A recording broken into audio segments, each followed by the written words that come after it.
in color.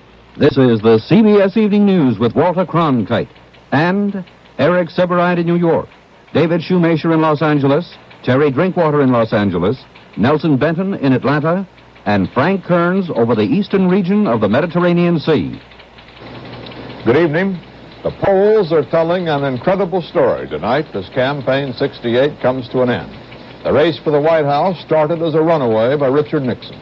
But pollster Lewis Harris, in a final nationwide survey conducted only yesterday, reports that Hubert Humphrey's late surge has carried him into the lead. The Harris poll shows Humphrey favored by 43% of the voters, compared to 40% for Richard Nixon, 13% for George Wallace, and 4% undecided.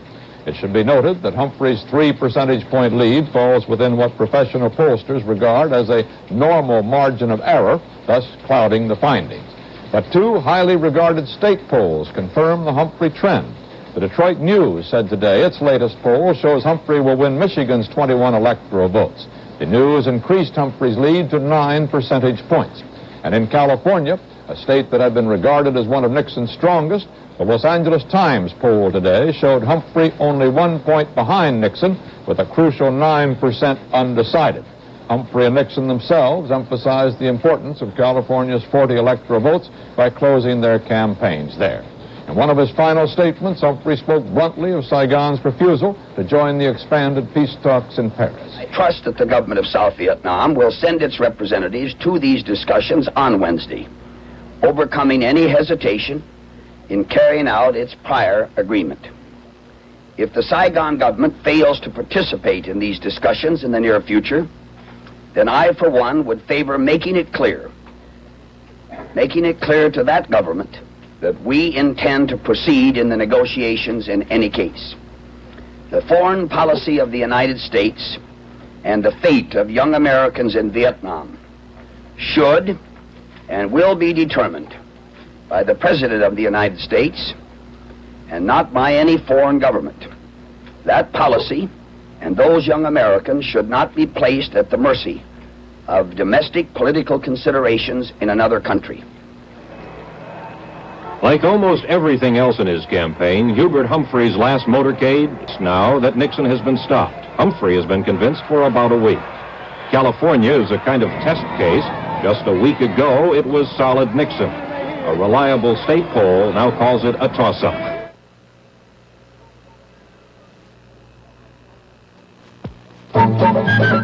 To a maestro, it's a symphony. To a drummer, it's a symphony. To a chemist, the experiment. To a smoker, it's a Kent. The taste of Kent. The taste of Kent. The taste of Kent. More taste, fine tobacco. To a banker, it's a modern vault. To a tumbler, it's a somersault. To an artist, it's some wet cement. To a smoker, it's a Kent. The taste of Kent. The taste of Kent. The taste of Kent. More taste, fine tobacco. If you smoke a filter cigarette, try the taste of Kent. In Los Angeles, Nixon made an unexpected public appearance today, and he, like Humphrey, spoke out about the new complications in the Vietnam peace talks. Terry Drinkwater reports. Nixon had planned to spend this final day of the campaign in his hotel room, preparing for tonight's nationwide telethon. But then he changed his mind and decided to visit one of his headquarters in Los Angeles. He wanted for one last time to spur on the Republican get-out-the-vote effort. Nixon's whole campaign was a model of smooth efficiency. He needs that same kind of efficiency at the precinct level tomorrow, and he says he'll have it. Nixon made his election eve prediction today. He has said all along that he would do a few points better than either the Gallup or Harris polls showed. He said his margin of victory would be 3 to 5 million popular votes. I have said to members of the press that we will run 3 points better than the last Gallup or Harris poll indicated. I make that prediction flatly today. The polls indicate that we will win by 42 to 40. We will run 3 points better than that. On Vietnam, Nixon was indirectly critical of the Johnson administration's handling of pre-negotiation diplomacy. He pointed to the diplomatic confusion which has followed the bombing halt. When we consider the fact that it was only 3 days ago that the hopes for peace were tremendously high as a result of the bombing pause, and that now those hopes are quite discouraging because of the development since then, it is clear that if we're going to avoid what could be a diplomatic disaster, it's going to be necessary to get some new men and a more united front in the United States of America.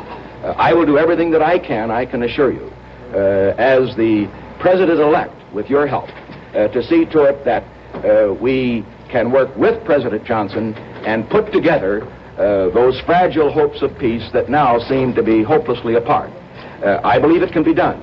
I believe that South Vietnam can be brought to the conference table. Every candidate has to be even more professionally optimistic on election eve than during the campaign. But Nixon's optimism is much more than just a show. As he recalled today, he is won a few in California and lost a few. But this time, Richard Nixon and his staff virtually radiate confidence. Herb Klein, his communications director, predicts flatly 330 electoral votes. And he says that's a conservative victory estimate. Terry Drinkwater, CBS News, with the Nixon campaign in Los Angeles. Nixon's remarks about the polls came before publication of Harris's latest findings. After the news survey, Nixon campaign manager John Mitchell accused Harris of a, quote, gratuitous concoction and said the public won't be swayed by it. George Wallace, who began his remarkable run for the presidency in the South, returned to that region for his final campaign appearance. Nelson Benton reports. The third-party candidate wound up his campaign today amid a sea of Confederate flags on the steps of the Georgia State Capitol. Governor Lester Maddox did the introductory honors. I give you, my friend and yours, the friend of people who love their liberty, love their children, love their country, the next president of the United States, the Honorable George C. Wallace. George Wallace started his campaign in the South. He traveled the entire country, and he picked the South as a place to end it. Wallace walked in to face about 7,000 supporters, whose ranks were sprinkled with those of other persuasions, some signs with unkind words for the Wallace-LeMay ticket. A few young black people shouted their disapproval of the third-party candidate. Adjacent to their protest was a rather substantial Nixon demonstration. That apparently set the candidate into this part of his speech. You know, Mr. Nixon said not long ago that George Wallace is not fit to be president. You know what he was really saying? You know what, my Nixon friends, he was really saying? He was saying that no Southerner is fit to be president of the United States because the Republican Party has looked down their nose at every Georgian and every Alabamian and every Southerner for the last 100 years, and they haven't contributed one good thing to the people of this part of the country.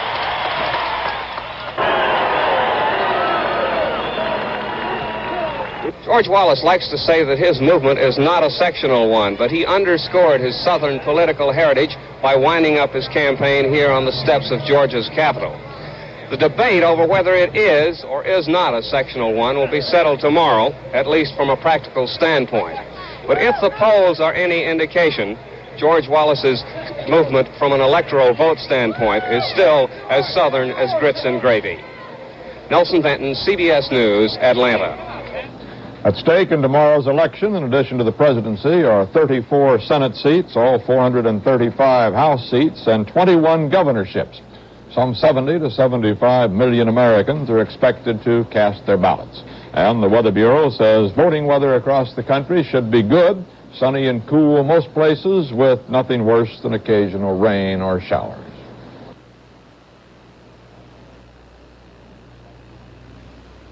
Uh-oh. Dandruff got you itching again? You need something to help solve your dandruff problem before things really become embarrassing. Get Head & Shoulders. Use it every time you shampoo. Great lather. Leaves hair clean. Easier to handle, too. So don't let dandruff problems embarrass you. Get Head & Shoulders, the most effective dandruff shampoo you can buy. We have a 70, 72.50 and a half and a half and a half. What about 72.50? 72.50, 75, 75.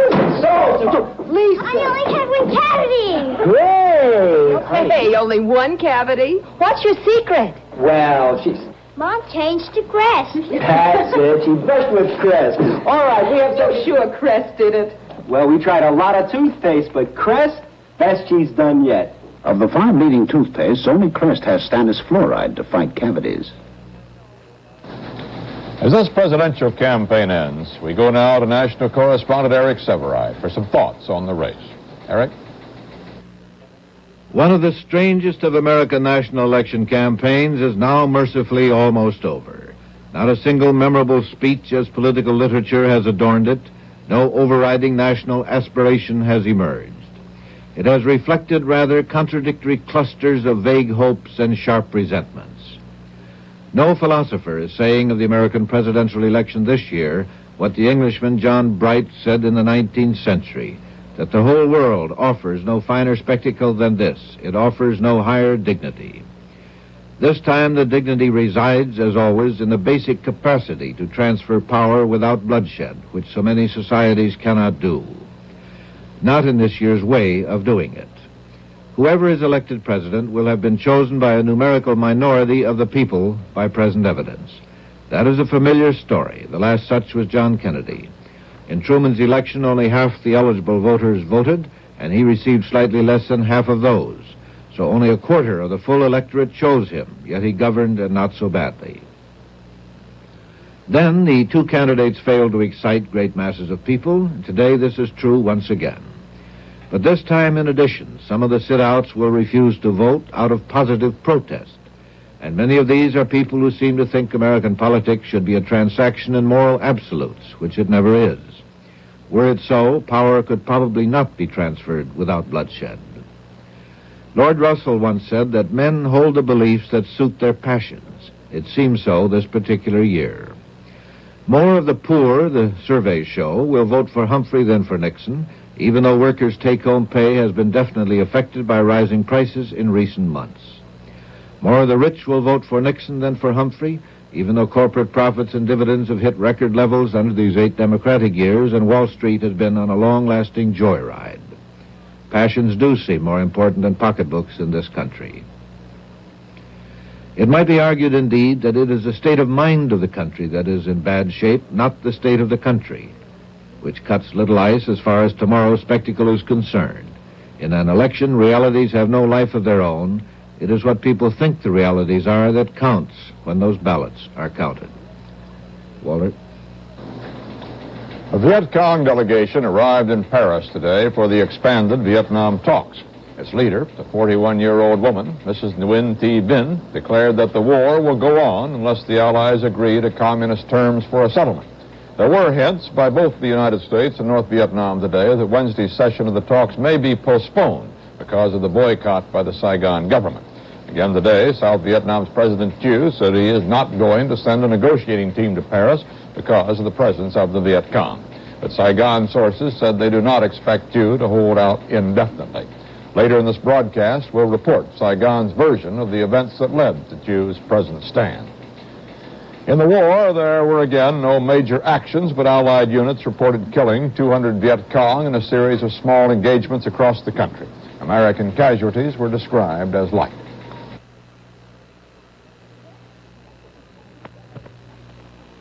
Dessert? I like something cool like ice cream. Ice cream? But not ice cream. Oh? Something smooth like pudding. No, I like some fresh fruit. No, wait. Something refreshing like sherbet. No. Why don't you have them all? Have Jell-O gelatin. It's cool, light, smooth, refreshing, and tastes like fruit, all at once. Jell-O brand gelatin. It's the best of everything. High over South America, coffee bean country, passengers on Braniff Airlines are being served Sanka coffee without their knowing it. Where are you from? From Buenos Aires. Did you like the taste of the coffee? It's very good. I like it. It was Sanka coffee. Oh, really? Do you find any difference in the flavor? No, I really didn't. I thought if I had Sanka, I would know the difference, but I guess I don't. Surprising Sanka coffee. 97% caffeine free. But caffeine adds no taste to coffee. Jordan announced today that troops loyal to King Hussein smashed an uprising by Palestine commandos in several hours of street fighting in Amman. Reports said at least 16 persons were killed and 40 wounded. The rebels were described as members of a Syrian-backed group opposed to Hussein's moderate stand on Israel. Funeral services were held yesterday in Athens for George Papandreou, the last prime minister elected in Greece before the military junta took over. He had died Friday at the age of 80. Ceremonies began at noon in Athens Cathedral, and many present and former Greek officials attended, although the family specifically turned down a government offer for a state funeral. Tens of thousands of mourners turned out to pay their respects, and the pallbearers found themselves swept along by the crowds as they carried the coffin out of the cathedral. Although Papandreou's grandson was among the mourners, his son Andreas was not. He remained instead in Sweden, where he's attempting to build an organization against the current Greek regime. It was estimated that 50,000 Greeks massed outside the cathedral, and thousands of others lined the 2-mile processional route. Gradually, the emotional mood over the death of Papandreou gave way to defiant chants against the government. The crowds chanted Papandreou's name, sang the national anthem, and called for a return to parliamentary government. It was the first major demonstration since the junta took power. Several dozen persons were arrested for violating the government's ban against such political demonstrations. For more than a year, the Soviet Union has been building up its naval strength in the Mediterranean, where large-scale NATO military exercises are scheduled to begin tomorrow. Recently, the Russians added a very special kind of ship to its Mediterranean fleet, and CBS News correspondent Frank Kearns went along on a plane looking for it. Searching for the Soviet mystery ship, the helicopter carrier, the Moskva, is a little like looking in the Atlantic Ocean for a tin can. From this eastern end of the Mediterranean to Gibraltar is 2,000 miles. The Mediterranean itself, more than 1 million square miles of water.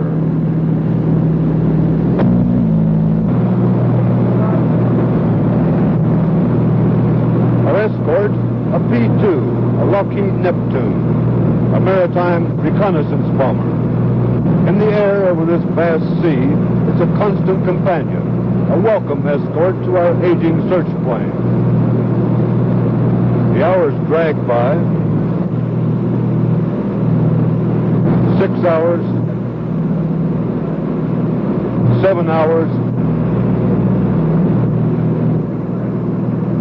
8 hours. Then suddenly the pilot reports the Moskva dead ahead, northeast of Athens, between Greece and Turkey, just off the island of Lesbos. There she is, the mysterious, elusive Moskva, big, some 650 feet long. It's easy to see why the Americans call her half a flat top, a half carrier. The only flat top or flight deck space is aft the bridge in the rear half of the ship. The Moskva can hold up to a squadron of helicopters, 12 to 16. The forward half of the deck is occupied by the bridge superstructure and weaponry. Air-to-air missiles, surface-to-air missiles on the bow, torpedo tubes on the sides, reportedly for anti-submarine warfare. All around the Moskva, like a mothership, escorting vessels of the Soviet fleet.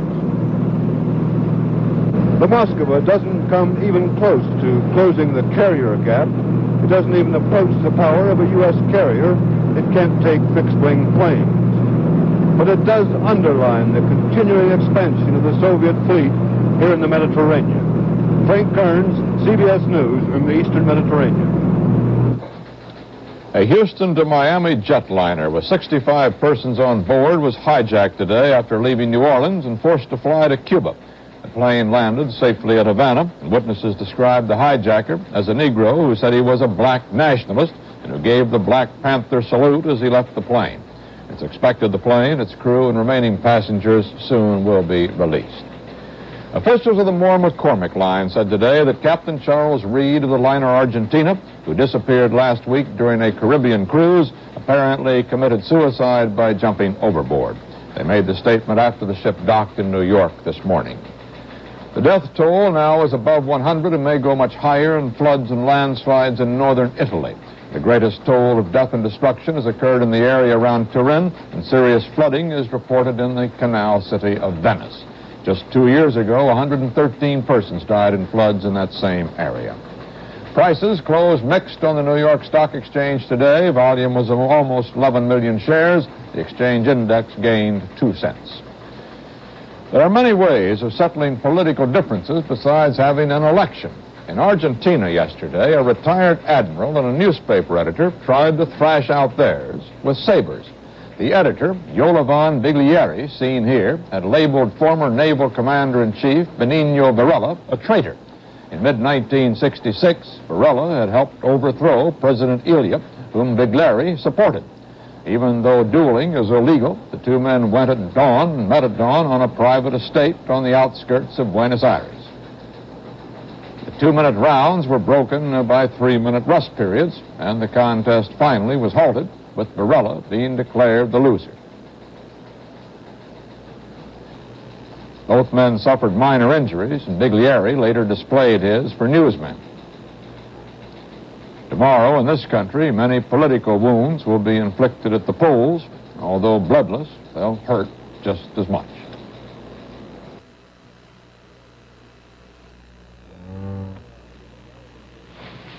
What's been going on in American business lately is ironic. Business keeps growing, but profits aren't keeping pace. The cost of doing business is costing business profits. And the sad fact is, a big part of this profit squeeze is happening right under your nose. Today, it costs $2.54 to get a simple business letter written and out the door. $2.54 a letter. If you have 100 people in your office, each writing just 5 letters a day, it's more than $2.54. It's more than $304,000 a year. Too much of it in mistakes. American business has to find a better way to write. And during the next decade. Regards. Dictating with IBM equipment is a better way. Nearly twice as fast as a secretary taking shorthand.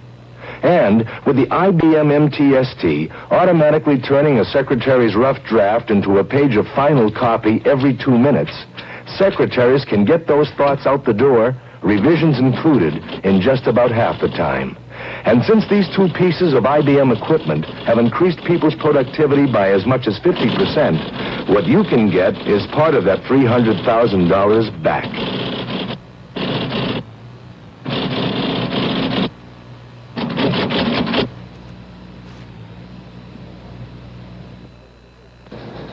In the present deadlock and bitter division between Saigon and Washington over the bombing halt and the Paris peace talks, there is a considerable difference in the accounts of the negotiations between the two capitals. The United States indicates that Saigon balked at the last minute in refusing to send a delegation to Paris. But today, a version of Saigon's position is at odds with that. It's a story alleging Washington ultimatums, unilateral action, implied threats, and conflicting assurances. CBS News correspondent Murray Frumpson has obtained the story being circulated in South Vietnamese government circles, giving their version of the events leading up to the November 1st bombing halt. And here is that version. The contacts began on October 13th, when Ambassador Ellsworth Bunker told President Thieu that the bombing would be halted within 3 hours and that a Saigon delegation would be flown to Paris within 24 hours to take part in expanded talks. Thieu rejected the plan as impossible on such short notice. 3 days later, on October 16th, Thieu also rejected a joint communique proposed by Bunker, announcing that he and Mr. Johnson had agreed to a bombing suspension. The proposed statement said there had been, quote, absolute assurances of good faith by Hanoi. But Thieu pointed out it failed to spell out what Hanoi was prepared to do in the way of de-escalation, and it failed to include a pledge of Hanoi's willingness to enter into direct talks with Saigon. Finally, after more fruitless talks, the Thieu government, according to this Saigon story, asked for a reading of North Vietnam's intentions from Averell Harriman, the U.S. representative at the Paris meetings. On the night of October 31st, Saigon received a cable from its observer in Paris, saying he had been told off by Harriman in extremely blunt language. Harriman was quoted as saying, "The government of Vietnam does not represent all of the people of South Vietnam. The government does not control all of the territory of South Vietnam. You would do well to remember that we have 500,000 troops in South Vietnam. It is difficult to get Hanoi to agree to anything. We have no guarantees of any kind, end quote. The South Vietnamese expressed shock. They'd been told by Bunker of commitments by Hanoi, and now Harriman was saying exactly the opposite. An angry Thieu called in Bunker and told him, quote, if you are lying or are going to be deceived by Hanoi, perhaps you should let the government of Vietnam make the direct contacts with Hanoi, end quote. Later, there was a meeting of Thieu, Key, Bunker, and Deputy U.S. Ambassador Samuel Berger, and Key was quoted as telling the Americans, in halting the bombing before November 5th, if halting the bombing before November 5th is so critical, why not just put out a communique confining it to that, and then let us pursue private preliminary negotiations with Hanoi, end quote. Berger was quoted as telling Key, you can talk to Hanoi for 10 years and they will never agree. Key retorted, quote, Mr. Ambassador, who are you negotiating for, Washington or Hanoi, end quote. Well, throughout these many meetings, the Thieu government kept returning to the same points. One, Hanoi was never specific in assurances of a military de-escalation. And secondly, Thieu wanted a firm pledge that the Viet Cong would not be seated at the Paris talks as a separate entity. Thieu apparently did not receive satisfaction on either point. When on November 1st the bombing halt was announced, the Thieu government was described as surprised and dazed. Correspondent Thompson quoted a Saigon official as saying, President Johnson has put us up against the wall with a fait accompli. We never agreed to go to Paris, and he implied we did. Again, this account comes from Saigon government circles, and it conflicts sharply with Washington's version. This afternoon, CBS News correspondent Daniel Shore showed Thompson's Saigon account to State Department officials, and they made these points in response. Ambassador Bunker, on October 13th, did ask Thieu to concur in a bombing suspension. There was no effort to stampede the South Vietnamese, but Thieu did indeed agree to the American plan on that date. However, 2 days before the bombing halt announcement, Saigon suddenly demanded that Washington obtain assurances that Hanoi would not claim the Viet Cong were a separate party to the talks. And this, the United States was not in a position to undertake. Hence, say these State Department officials, the present deadlock. And that's the way it is. It's Monday, November 4th, 1968. This is Walter Cronkite, who is part of the CBS News team, will be reporting tomorrow's election results, beginning at 6 p.m. Eastern Time. Good night. Direct from our newsroom in New York, in color, this has been the CBS Evening News with Walter Cronkite.